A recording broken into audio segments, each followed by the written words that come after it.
Okay. Mic check, 1, 2, 1, 2. 1, 2, 1, 2. 1, 2, 1, 2. Ça me fait quelque chose. Et la musique classique, ça vous fait quelque chose? Exactement. La musique classique, c'est pour la tête un peu. Hey guys, welcome back to my channel. If you're not familiar with who I am, my name is Nthabi, and welcome to the place where we have fun and do fun things. If you love this place and my energy and all that I come with, please do me a favor and click that subscribe button and like this video, because I promise it will be entertaining, but it also will be thought-provoking. Let's have a chit chat while we're at it. So yeah, today I just want to talk to you guys. There's really no plan as to what I'm going to talk about, but just a couple of things I just wanted to get off my chest or talk about, so to speak. And one of those things being how I have adjusted to living abroad on my own for 10 months today. Yeah, it's officially 10 months. It will be a year in February because I literally landed in Korea on Valentine's Day this year. So it's kind of crazy when I think about it, that it's almost a year of me living on a completely different continent. Asia is completely different to Africa. In some ways it's similar. And on my own, like I've always known, firstly, that I would live and work abroad since a very, I don't want to say young age, but since very early on in my life. There's always been a desire, rather. Let me not say I've always known. I've had the faith, but there's always been a big desire of me to live abroad and work for a couple of years at some point in my life. And it happening this year was completely a surprise to me, even though it was not. It was both a surprise and not a surprise, to be honest with you. But I'm not mad at it. So what have I learned throughout this year? I've learned that I'm very resilient. I am very resilient. Not to say that my stay has been a difficult one, because it hasn't really been difficult. There have been some challenges and hiccups along the way, but it hasn't been difficult or challenging. It has really been fun. To be honest, it's really been fun and I've been enjoying it. And I think one of the reasons why I've been enjoying it so much is that also I have been very conscious of being present, because I have this thing that, or rather I had this realization sometime last year, that actually we live life in retrospect. If you're not present in that moment, you live it in retrospect, because you're constantly looking back on, this time was amazing, or these were the good old days, or those were the good old days, and things like that. So I made a very conscious decision early on that however way my life looks, even though it may not be maybe what I want it to look like, while I'm still in the journey or while I'm still in waiting, I made it a point to be very present in the day-to-day, even in the mundane, even in the stuff that you may find boring, because I want these to be the good old days. I don't want to have to look back and say, oh man, I should have taken being present more seriously, or I should have taken more advantage of the time that I was in. I should have done this, I should have done that more.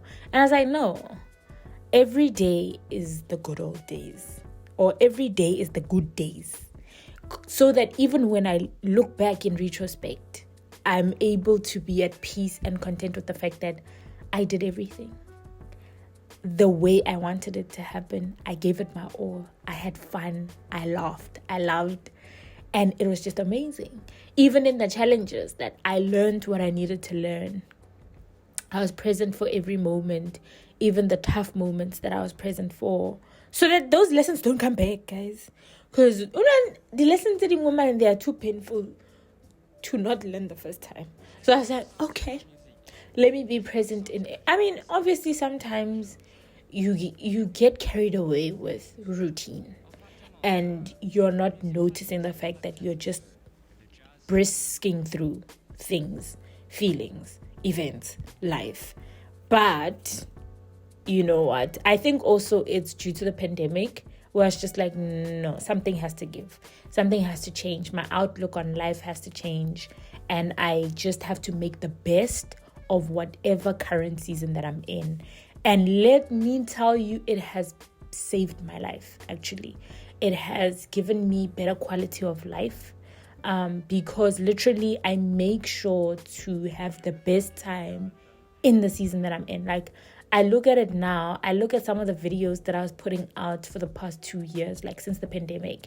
And I'm just like, girl, you lived. I love that about you. Like, you made the most of it. Like, awai topaselo. And I'm really happy about that. And I continue in that same way to say, Horoitsking awai topaselo.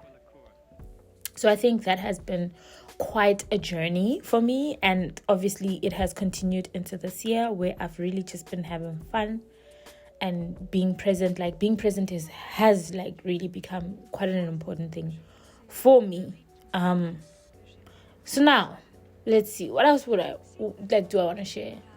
Oh, I've also realized I'm quite adaptive. Like, I've always known I'm quite flexible, right? But I also discovered, because of the nature of my work and how schedules can change at a moment's notice, that I'm quite adaptive.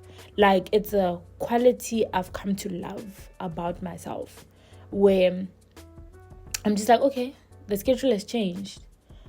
Instead of being mad about it and throwing my toys out the court, I'm like, okay, sharp. How can I better show up? Like, yes, it's going to be wonky sometimes because you're just not prepped well enough, or rather, you're not prepped the way you wanted to be prepped. But, like, I'm just like, okay, let's go. Let's do it. Let's change the plan. Let's, reevaluate in whatever amount of time that we have. And speaking of that, so the program I'm on is the talk program, right? I don't teach exclusively alone. I teach with my co-teacher. So it's like a co-teaching system where she'll teach a part of the lesson, I'll teach another part of the lesson. So we work together. I lean more on her than she does on me, to be fair. But it's a system that works for us, which I'm really grateful for. Now, my co-teacher was out for the count for the month of November. She was recovering. She wasn't, I think she needed to go to hospital or something, but then she had to be on sick leave for a month. And they were like, okay, girl, you're going to teach the classes with the homeroom teachers. Now, meaning, if I'm teaching it with the homeroom teachers, I'm the one in charge of the lesson. And the homeroom teachers basically are translators, to be fair. Well, I was scared, but I was like, you know what, God, if this is you taking me out of my comfort zone, then I welcome it. Obviously with a bit of hesitation, because I'm human. But I was like, you know what? If this is what it takes for me to grow a little bit more, then I welcome it. That was after the first week, guys. Because literally, the first day I was like, I'm like, what are you doing, bro? Like, what is this? And to be fair, I was scared out of my mind the first day, but it went well. And then the second day, obviously with a bit of hiccups here and there, but we found our footing, we found our rhythm. And by week 3, man, I was there. I was in it. I was teaching them kids. I even started developing relationships with certain students, or with like classrooms as a whole, which I really felt like the system that I have with my co-teacher sort of kind of stood in the way of that, because then the kids would default to her because of language, right? Because, I mean, with English, they're learning, so it's going to be really bad. Sometimes we speak in code, we speak with signs, we speak with one words. So with her, when she's there, she's like the buffer. So obviously they will divert to her because then they are heard and understood better. Whereas with me, there's a language barrier, right? I mean, come on, I do pick up a few words here and there in Korean, but I'm not exactly, speaking Korean, which is something I need to fix myself. But apart from that, so that then the beauty of this like setup for this month then sort of kind of took away the wall and the comfort for the kids. And then we were able to develop our own relationships. It didn't go too deep, but I mean, it was something that I didn't realize I longed for that I got. By just being taken out of my comfort zone, I was able to meet other needs, or rather other wants that I had. Because I don't just want to be there to do a job, but I also wanted to have like a good relationship with the kids. I wanted to build like a good relationship with the kids, even though it's like on surface level. It doesn't have to be too deep, but just to have a good rapport, you know what I mean? So that gave me the opportunity to do that, and I am eternally grateful because I'm just like, oh, that happened, and that is so cool. Love it for me. So that's another one of the lessons I learned, is that through being flexible and through being adaptive, it was able to open up other avenues for me, which I'm really grateful for. But other than that, like, because being adaptive like translates into other areas of my life, like how I go about living life in a world where it's a monoculture that I've never really been exposed to until this very moment in my life. Let me talk about this also. Hey guys, so I've also come to learn that inheritance doesn't only come in the material, like your parents leaving you money, leaving you stuff. It does not only come in that form, because I've experienced inheritance in a different way since I've been in Korea, and that has been through the relationships of my family, right? So my aunt she recently graduated from her master's I can't remember. I'll probably put it down here if I remember to do that. So she was studying with University of the Nations, YWAM. And one of her facilitators of the master's program was from Korea, and like a couple of other students were also from Korea. So now, I think you'll see it in the coming vlog, if not before this video. I went to Jeju. Oh no, but you won't see the pictures. I'll probably put a picture here. I went to Jeju, and on the first day, I met with one of her facilitators. And they took me out for lunch. Basically, we spent like the afternoon together. Took me out for lunch, went to a cafe. One of their friends owns a cafe where I was staying in Jeju. And we basically spent the afternoon there having nice chats, nice talks, took pictures. They even bought me like a to-go bag of like desserts and stuff. And I just felt so at home with him. It was him and his wife. And I don't know, it felt like an extension of home. It felt like an extension of my aunt as well. And I realized that it was through her relationship with them that they were able to say, no, actually, is your niece your niece is in Korea? Oh no, we should definitely connect with her and check in on her. And they have been sensational. Like, I even joke, but I'm being for real about the fact that they are my parents in Korea, because I have just been so blessed by their presence and their efforts, towards me, where I was just like, Lord, who am I that you would do this for me? That you would be so mindful of me, But I think that for me was another extension of inheriting relationships that family members have built before me, and I am able to tap into those relationships. And man, this year has just been amazing, like not just on the job front, but really on like the type of relationships that I've been able to build, the type of friends that I've been able to build relationships with. It has just been a highlight. I think, if anything, this is going to be one of my most favorite highlights in my life, is my time in Korea, because it is so God ordained, so God planned. So it's just chef's kiss, man.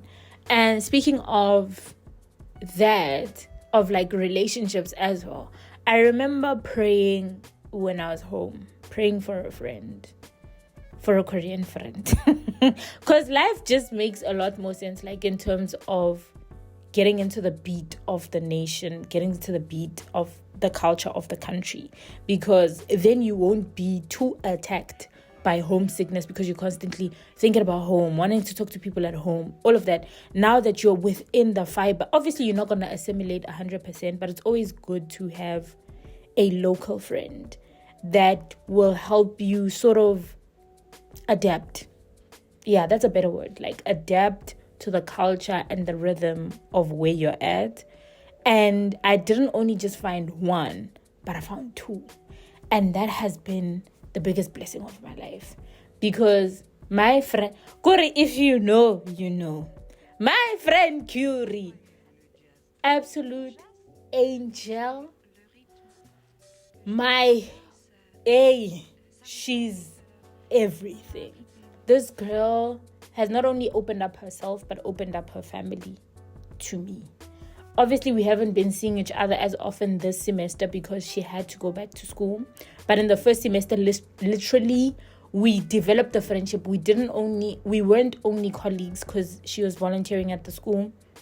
So we were essentially working together. But then we also did life together, which has been so beneficial for my stay here, which has been absolutely amazing. Not only for my adapting here and my staying here, but also just gaining a new friend. And now I'm always open to making new friends. I don't believe in the notion no new friends. Like, that's just who I am. And then obviously when she left, it left a gap. Because I knew this is her home as well. Like, in the city that I stay in, it's home. So I know she'll be back in the holiday. And we even made plans to like spend some time together in the holidays, in the winter holidays. But when she left, it left a gap. Like, I remember there was like a good 2 to 3 weeks where I felt completely lost. And I realized actually the importance of having a local friend, because it just helps in adjusting. It helps in adapting. It helps in finding a good rhythm with your newfound area. Because I think it takes away the need to constantly be tethered to home. Obviously, we will never stop being tethered to our home countries, but it just makes it a little bit easier, you know. And I remember telling my aunt about it, like, no man, I'm struggling now. Like, I'm struggling with homesickness a lot now. And this was before the second semester started. I think a week or two definitely a week before the second semester started. I like even asked my aunt, dude, how did you do it? Because she stayed far from home for quite a few years, in fact. Like, 7-8 years. She wasn't in Gauteng. She was living in Worcester. And like, she wasn't coming home as often also on top of that. So I was like, how did you do it, like, without being homesick? She's like, no, I found local people and I became sort of part of their community and lived life with them. Yeah, it was with Brazilians at the time on the base. So she's like, the best way to counter homesickness is to find a community to do life with, that you're constantly going to be with, that is going to be of good support. And I was like, oh, that was what Curie was for me. Like, it hit me, like, because I didn't realize it until it was gone, that actually that's what Curie really helped me with, like, apart from the amazing friendship that we developed, is that she was also my community, you know. So yeah, that was kind of a hard pill to swallow when she went back to school, because she schools in Seoul. So yeah. And then my aunt is like, "Aye, man, we must pray to God and ask him for another friend, because my darling, you, can I tell you, God did not even waste time to deliver. So obviously, because Curie had to leave, she resigned from school. So which means her position was open again. And obviously they were interviewing for new people. Then came Amy. Well, Amy is her English name, but her name is actually Minju. Man, I was like, God, you surely don't waste time, hey?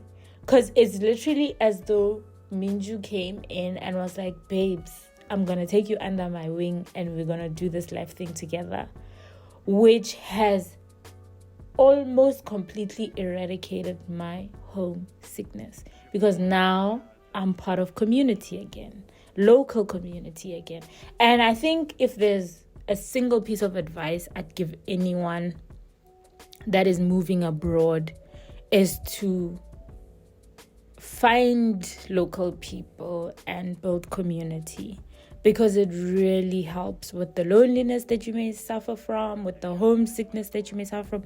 None of us are too good to be homesick. Like, even when you wanted it, because I know I wanted to live abroad. Like, I've been telling my mom for like a good 2 years that, babes, now I'm out. I'm going. I'm leaving you guys. And yeah, so if there's anything I could give advice on, like in terms of moving abroad, is that find community. Not just community in your countrymen or people from the continent, the diaspora. Also local community. Local to where you are staying. It helps so much. And I see it with my own life. Be open to making friends with the people that are from where you are living currently, because it's going to make your life so much more easier as compared to if you just decided to close off on making friends locally. Kora, that one is one travel hack or one living abroad hack that I can give with confidence, because it has been testament in my life and has proven to be quite effective and, you know, to work in my life. So yeah, I think those are the major things that I really wanted to talk to you guys about and just shed some light as to where my headspace is at, where my life is at, how life has been lifing, how life has been working out. But rest assured, I've been having great fun. I have been enjoying being here. I've been enjoying the freedom of also just letting myself be. I think also what moving abroad has helped me with is like a lot of personal development, like a lot of also figuring out who am I for me, not for other people, not what other people perceive me to be, not what other people want me to be, but who am I for me. And also obviously going back to therapy has been a great help. But yeah, it has really helped, like moving on my own has really like helped me discover myself for me. Okay, that's a sign for me. Hooray, this is where the buck stops. Okay, anyway. Okay guys, that's it for today. I hope you enjoyed this video. Don't forget to like, comment, share, and subscribe. And I'll see you guys in another one. Goodbye.